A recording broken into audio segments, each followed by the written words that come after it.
결혼한 지 3년 된 31살 여자입니다. 남편이 저보다 4살 연상으로 올해 35살이긴 하지만 집안에서는 늦둥이라 그런가. 시댁에 가면 애기 취급받는 막내나 다름없어요. 연애하는 동안에는 나이차가 많이 나던 남편이 그렇게 어른스러워 보일 수가 없었는데 집에서는 애기 취급을 받으니까 그 느낌도 참 새롭더라고요. 남편이로 아주버님 한 분 계시고 신우 한 분 계시거든요. 아버님은 남편이 20대 때 돌아가셨다고 들었고 70대 중반이신 어머님 밑으로 집안에서 첫째인 곧 50대에 접어드는 아주버님과 40대 중반인 신우가 있어요. 남편의 가족들을 처음 만났을 때는 시어머니도 시어머니겠지만 남편과 나이차가 있는 신우가 더 무섭고 불편했어요. 주변에서 이야기를 듣고 제 눈으로 직접 보고 하다 보면 보통 며느리 입장에서 신우나 시어머니와 갈등이 생기잖아요? 제 나이만큼 차이 나는 건 아니지만 남편보다 10살 많은 신우를 제가 감당이나 할 수 있을까? 결혼하기 전부터 걱정이 많았습니다. 그런데 오히려 그런 걱정이 무색할 정도로 신우와는 엄청 잘 지내고 있어요. 올해로 중학생 아이 둘 키우는 신우를 사실상 명절 같은 날 제외하고는 만날 일도 거의 없기도 하지만 그건 둘째 치더라도 형님이 참 좋은 분이시거든요. 신우도 시댁에 가면 자기도 똑같은 며느리라고 제가 느낄 고충을 이 집에서 제일 잘 이해해 줄 수 있는 건 남편도 아니고 어머님이나 아주버님도 아니고 바로 자신 아니겠냐고 해줬던 말이 기억나네요. 힘든 일 있으면 언제든지 어깨를 내어줄 테니 기대도 좋다고 하는 신우와는 결혼 후에도 자주 밖에서 따로 만날 정도로 가깝게 지내게 되었습니다. 아무튼 걱정했던 것보다 큰 문제는 없었지만 그렇다고 해서 아무런 어려움이 없던 건 아닙니다. 예상치도 못한 아주버님하고 갈등이 생기기 시작했거든요. 저도 들은 이야기라 자세한 내막까지는 모르고 사실 별로 궁금하지도 않아서 깊게 알려고 하지도 않았습니다만 아주버님은 결혼한 지 얼마 되지 않아서 아내 되셨던 분과 성격 차이로 이혼을 했다고 들었습니다. 아주버님이 결혼했을 때는 아버님도 살아계실 때라고 들었고 집안 첫째이기 때문에 없는 돈 털어서 신혼집도 마련해줬다고 들었어요. 아주버님이 이혼을 하고 난 뒤에는 그 집에서 혼자 살게 되었다는데 아버님이 돌아가시게 되면서 어머님이 아주버님 집으로 들어가게 되었고 시부모님 명의로 되어 있던 아파트가 남편 명의로 돌아가게 되었습니다. 저희가 결혼하면서 그 집에 그대로 신혼살림을 차리게 되었고요. 제가 모아놓은 돈으로 혼수와 리모델링을 했는데도 돈이 많이 남았어요. 결혼을 하게 되면서 집 명의는 공동명의로 한다는 이야기가 오고 가게 되었고 그런데 거기서 아주버님이 난리를 피우게 되었습니다.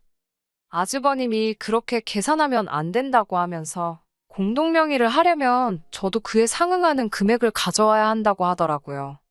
아주버님이 어깃장 부리는 것도 아니고 충분히 이유가 있는 발언이라고 생각했습니다만 알고 보니 아주버님은 동생 결혼을 빌미로 제 욕심을 차리려던 거였어요. 그때 아주버님이 왜 이혼을 했는지 어느 정도 이해가 가더군요. 욕심 많고 제멋대로고 사람 무시하고 사사건건 참견하는 안 좋은 성격은 다 가지고 있었습니다. 아주버님은 신혼집 공동명의를 하는 조건으로 자기 앞으로 7천만 원짜리 외제차를 사오라고 당당하게 요구하더라고요. 예단하는 셈 칠하나요? 그 차를 해와도 집값 반 내는 거보다 싸게 먹히는 거라면서 이 집에 며느리로 들어오고 싶으면 손도 안 대고 코 풀 생각하지 말고 그에 상응하는 성의를 보이라고 하더라고요. 그게 아니면 공동명의는 꿈도 꾸지 말라고 하면서요. 남편도 나이차가 많은 형님이니까 조금 어렵기는 했는지 딱 잘라서 말을 해주지 못했어요. 다행이었던 건 어머님께서 네가 결혼하는 것도 아닌데 왜 나서서 뭘 해오라 마냐 하냐고 남편 대신 말을 해주더라고요. 신우도 거들면서 오빠도 웃긴다고 얘가 차를 사와야 되면 자기들 탈 차를 사오면 되는 거지. 둘이서 알아서 하기로 한 문제를 가지고 상의도 없이 이렇게 껴드는 게 무슨 경우냐고. 대놓고 저희 있는 데서 아주버님 면박을 주더라고요. 오빠가 차 끌고 갈 곳이 어디 있다고 외제차를 사오라고 하냐고 하면서 말입니다. 아주버님이 별다른 직장도 없이 어머님이 운영하시는 가게를 도와주고 있다는 사실을 그때 처음 알게 되었습니다. 어머님과 신우가 나서서 도와준 덕분에 결혼 전에 아주버님 타라고 7천만 원이나 하는 외제차를 사갈 필요는 없게 되었습니다만 그때부터 아주버님하고는 영 잘 지낼 수 없는 상황이 되었습니다. 문제는 어머님이 아주버님하고 같이 살고 있다는 부분이었어요. 만약에 아주버님 때문에 부부 사이에 갈등이나 문제가 생기거나 한다면 문제의 시작인 아주버님을 안 보고 지내면 가능한 부분이지만 아무래도 시어머니를 보러 가면 무조건 만날 수밖에 없는 사람이다 보니 그런 어려움이 따르더라고요. 거기에 일도 어머님 가게를 돕고 계시다 보니 가게로 찾아봬도 아주버님을 마주치는 건 당연한 일이었어요. 아주버님이 어머님 가게를 돕고 있기는 하지만 후계자 같은 성격으로 일하고 있는 건 아니었어요. 그렇다고 직원처럼 일하는 것도 아니었고요. 집에 있으면 아무것도 안 하고 집안 돈 축내면서 술 마시는 게 일이라고 하면서 어머님이 최소한 그런 짓거리는 못하고 다니게 어거지로 데리고 다니고 계신 거라는 느낌이 더 들었습니다. 가게에서 힘써야 하는 일 같은 거 있으면 도와주고 가끔 카운터 같은 거 봐주거나 간단한 심부름 정도만 하는 정도로 일을 하고 있었어요. 그렇다 보니 어머님도 아주버님한테 따로 월급은 주거나 하지 않으신다고 하더라고요. 돈 들고 있어봤자 술이나 퍼마시고 도박이나 하러 다닌다고 하면서 차라리 고양이한테 생선을 맡긴다고 하셨지요. 간단한 생활비나 용돈 같은 걸 어머님께 타쓰고 있다는 사실을 알게 되었는데 그 이야기를 들으니까 아주버님이 외제차를 요구하는 것 외에도 저희한테 뭐라도 하나 뜯어내려는 모습이 설명이 되더라고요. 신혼여행 다녀왔을 때 시댁 식구들 선물이라고 해서 이것저것 쇼핑해서 사간 적이 있습니다. 아주버님 선물도 당연히 준비했지요. 적당한 가격대의 준명품 브랜드 가죽 지갑이었는데 받고 나서 영 떨떠름해 보이는 표정 때문에 혹시 선물이 마음에 안 드나 싶었어요. 그런데 나중에 저한테 따로 말하기를 자기는 이런 선물 같은 거 사올 필요 없다고 말을 하길래 욕심이 많은 줄 알았는데 생각보다 무력이 없는가 보다. 내가 오해했구나 싶었어요. 그런데 그 생각을 뒤집어버리는 데는 단 5초도 걸리지 않았습니다. 말 끝나기가 무섭게 앞으로 어디 가서 자기 선물 사오려거든 앞으로는 돈으로 달라는 말을 하더라고요. 지갑이 좋으면 뭐하냐고 지갑에 넣고 다닐 돈도 없는데 하면서 자기가 남자라서 사회생활 하려면 현금 필요할 때가 많다고 하는데 어머님 가게 도와주는 게 일이면서 무슨 사회생활을 하려고 하는 건지는 도무지 생각해봐도 모르겠었지만 말이에요. 하지만 이런 식으로 선물을 대놓고 돈으로 달라고 하는 말은 애교로 봐줄 정도로 별것도 아닌 일이나 마찬가지였습니다. 언젠가는 어머님 댁에 찾아뵈었을 때 어머님이 잠깐 자리를 비우신 틈을 타서 저희를 붙잡고 말을 하더라고요. 자기한테 못해도 한 달에 저 100만 원, 남편이 100만 원에서 200만 원 정도는 보내는 게 도리 아니냐고요. 무슨 말을 하는 건가 했는데 저희가 시어머니 부양하는 문제 걱정할 것도 없이 결혼 생활을 유지하고 있는 게 자기가 어머님을 모시고 살고 있는 덕분 아니겠냐는 겁니다.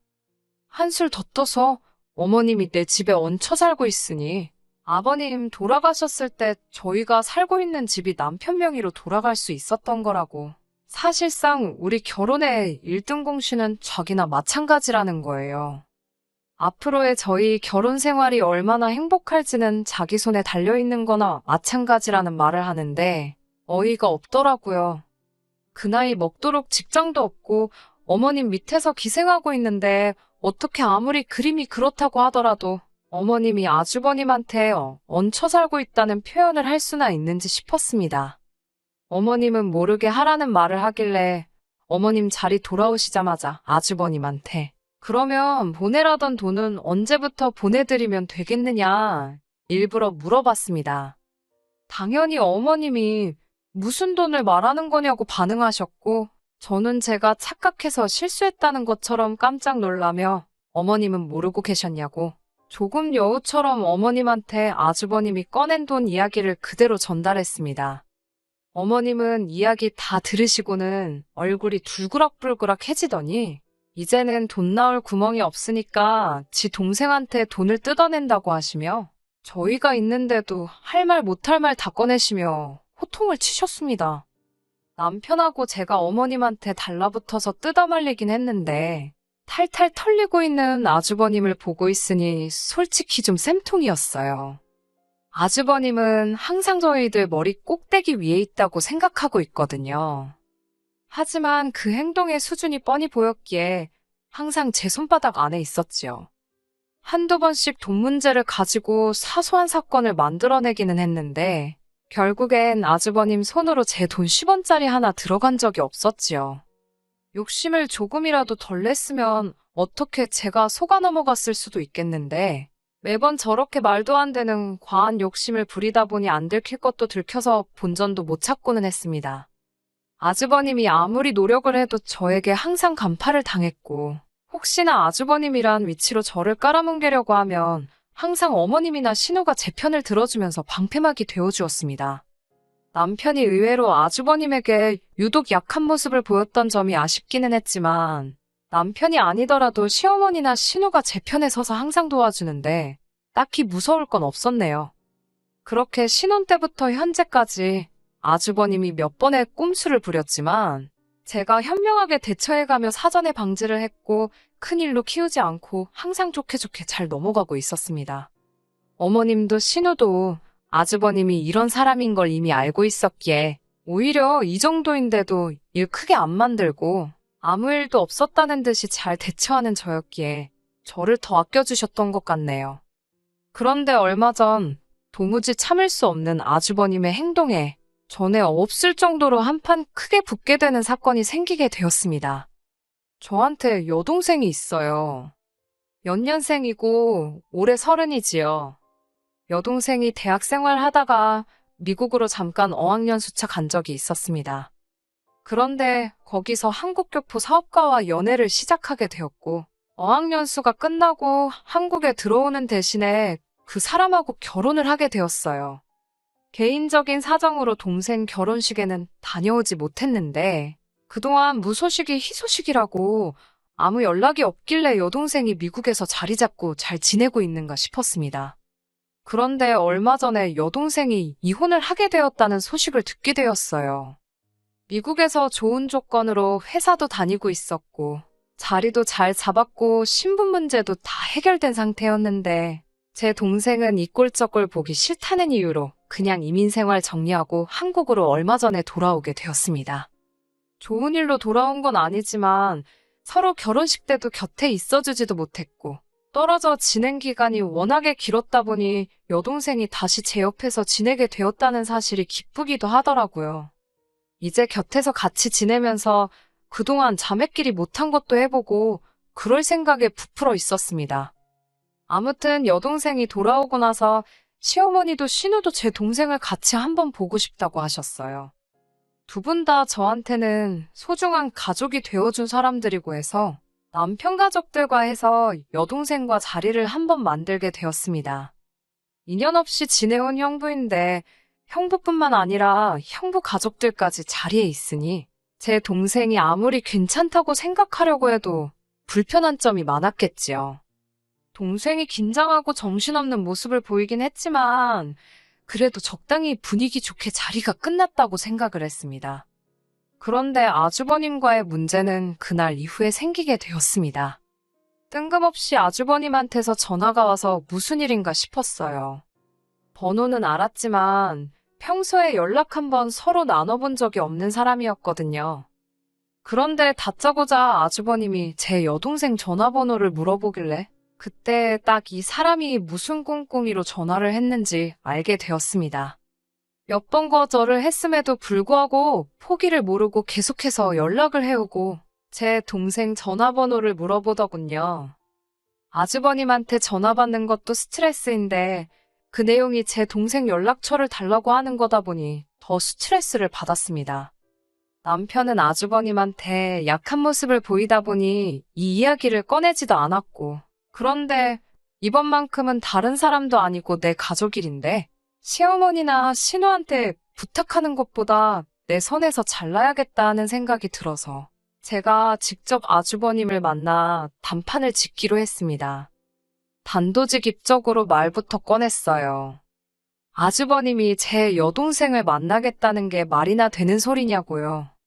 그랬더니 아주버님은 제 말 뜻도 똑바로 이해 못하고 요즘 겹사돈 되는 게 부끄러운 일이 아니라고, 가장 중요한 건 두 사람 마음이 아니겠냐 하면서 어려워 말라고 하더군요. 설마 제가 겹사돈이 될까봐 이러겠냐고 하니까 걱정하지 말라면서 우리가 결혼하게 되면 시어머니는 자기들이 그대로 모시고 살겠다고 하는 겁니다. 두 사람 마음이 중요한 거라는 건 또 무슨 말인가 했더니 그날 다 같이 모인 식사 자리에서 제 여동생이랑 눈이 몇 번이나 마주쳤답니다. 그 뒤로도 자꾸 눈이 마주치는 걸 보니 제 동생이 자기한테 관심이 있는 것 같아 보인다고. 그런데 아주버님 생각에는 언니이자 재수인 제가 두 사람을 도와주지는 못할 망정 이렇게 못 만나게 회방을 놓고 있다고 생각했나 봅니다. 방해꾼 노릇 그만하고 이제 두 사람을 위해 양보하라고요. 동생이 윗동서가 될 것 같으니까 기분 나빠서 그러는 거냐고 하는데 어이가 없어서 웃음도 안 나오더군요. 아주버님이 일찍 결혼해서 이혼만 안 했어도 내 동생만한 딸이 있는 나이라는 건 생각도 안 해봤냐고. 둘이 만나는 게 아주버님 생각에는 말이나 되냐고 정도껏 하셔야지. 자꾸 이러면 저도 가만히 있지 않겠다고 한 소리를 했어요. 아주버님은 뻔뻔하게 저한테 되려 성질을 내더군요. 자기가 데려가 준다고 할 때 고맙다고 하고 보내는 게 마치 알리으려는 겁니다. 유학 다녀온 것도 모자라서 한번 다녀온 여잔데 30까지 넘었으면 평생 혼자 살 팔자나 마찬가지라는 겁니다.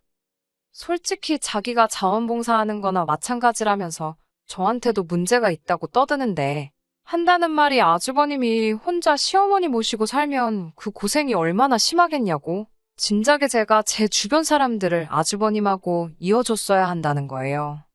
자기는 깨어있는 사람이라서 20살 차이는 문제가 된다고 생각하지 않는다는데 정말 뚫린 입이라고 잘도 짓거리더군요.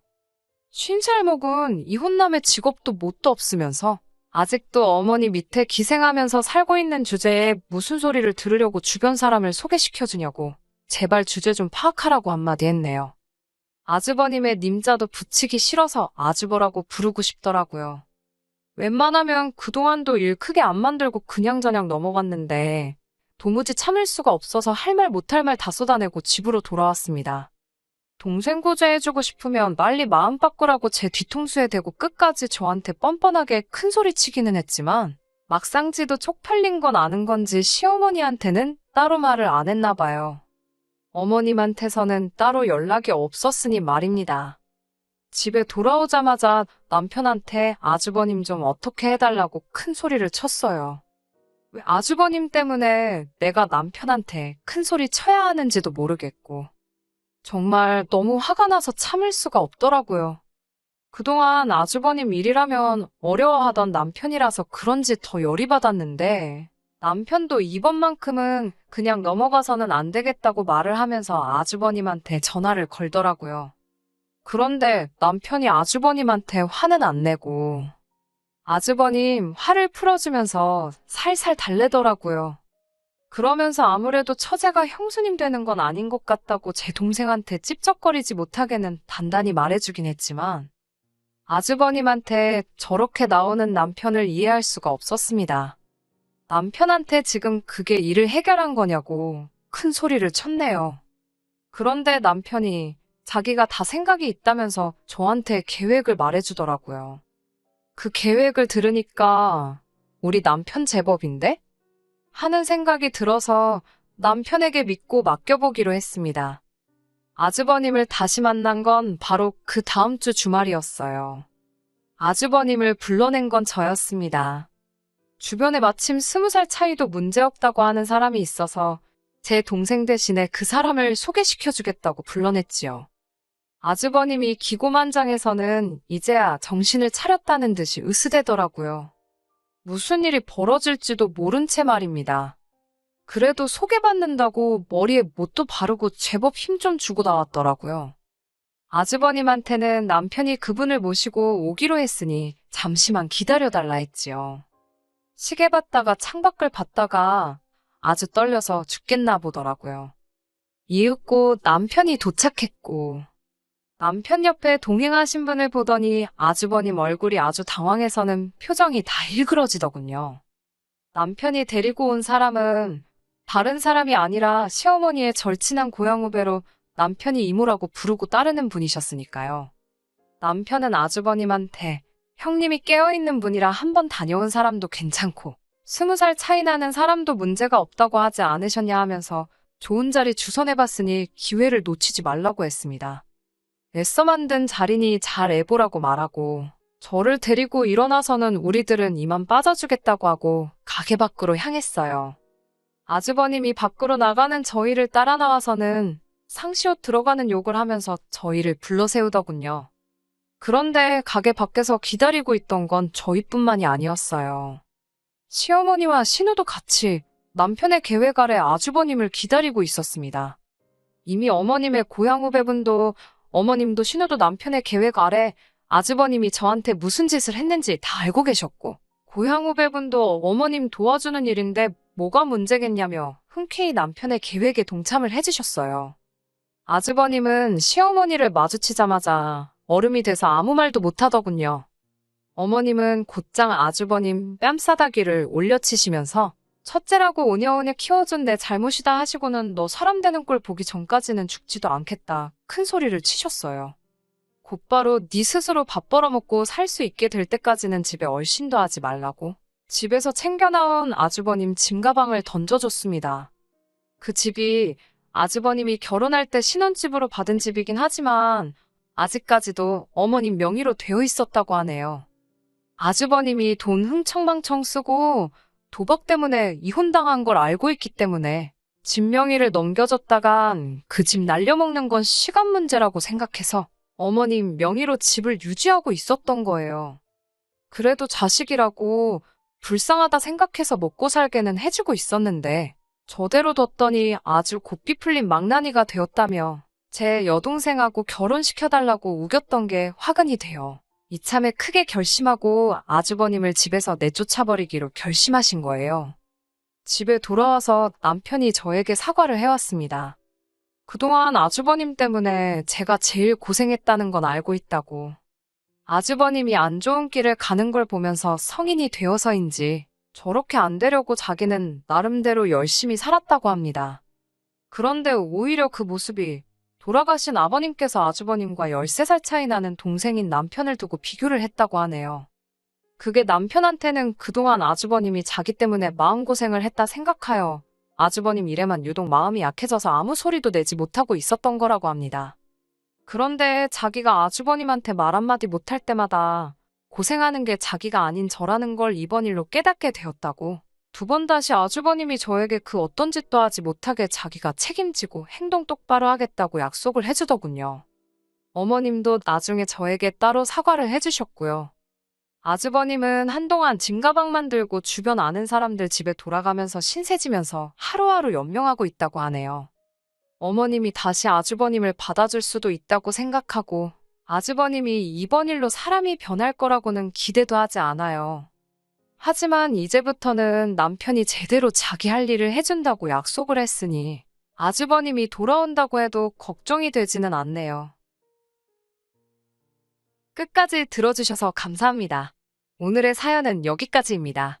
구독과 좋아요, 알람 설정 부탁드리고 더 좋은 사연으로 다시 찾아뵙겠습니다. 감사합니다.